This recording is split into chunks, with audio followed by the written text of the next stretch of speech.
Doctor Yunus লন্ডনে এলে তার সঙ্গে ব্রিটেনের প্রধানমন্ত্রীর সঙ্গে সাক্ষাৎ হবে, বৈঠক হবে, এভাবে প্রচারণা ছিল, কিন্তু আদৌ হচ্ছে না।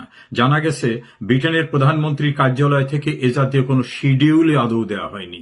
তাহলে কেন এই প্রচারণা? ভাবমূর্তি বৃদ্ধির জন্য? সেটা যে আরো ভয়ঙ্কর ক্ষতির কারণ হলো। এর থেকে পরিত্রাণের জন্য ডক্টর ইউনূসের প্রেস সেক্রেটারি ঘোষণা দিলেন যে ব্রিটেনের প্রধানমন্ত্রী কানাডায় যাবার কারণে তার সঙ্গে সাক্ষাৎ হচ্ছে না। আসলে তিনি কানাডা যাননি, তিনি লন্ডনেই আছেন। দ্বিতীয় দফা এই মিথ্যাচার ঢাকতে তিনি বললেন যে ব্রিটেনের একজন এমপি তাকে এরকম ভাবে বলেছিল।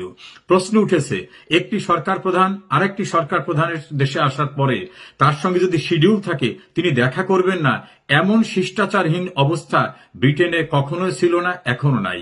বাংলাদেশি একজন ব্রিটেনে প্র্যাকটিসরত আইনজীবীকে আমি বললাম যে ব্রিটেনের প্রধানমন্ত্রীর সঙ্গে সাক্ষাৎ কি খুবই কঠিন? তিনি বললেন যে শিডিউল ছাড়াও সাক্ষাৎ হয়। বঙ্গবন্ধু পাকিস্তানের কারাগার থেকে ফেরার পর তার সঙ্গে গিয়ে দেখা করেছিলেন ব্রিটেনের প্রধানমন্ত্রী।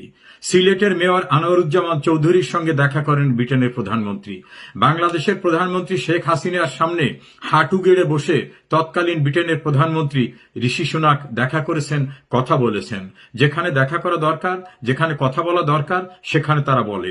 হয়তো ডক্টর ইউনূসের ক্ষমতা দখলের প্রক্রিয়া বা বাংলাদেশের যে মব সংস্কৃতি, গণতন্ত্রহীনতা, এই ভয়ঙ্কর পরিস্থিতির কারণে হয়তো ব্রিটেনের প্রধানমন্ত্রীর কার্যালয় থেকে শিডিউল নাও দেওয়া হতে পারে, এটা তার সংশয়।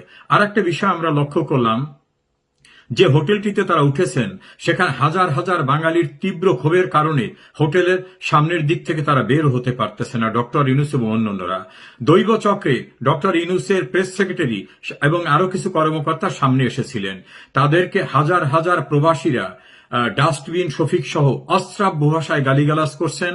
ভাষাগুলো এমন ছিল যেটাকে ব্যবহার করা আমার জন্য শোভনীয় হবে না।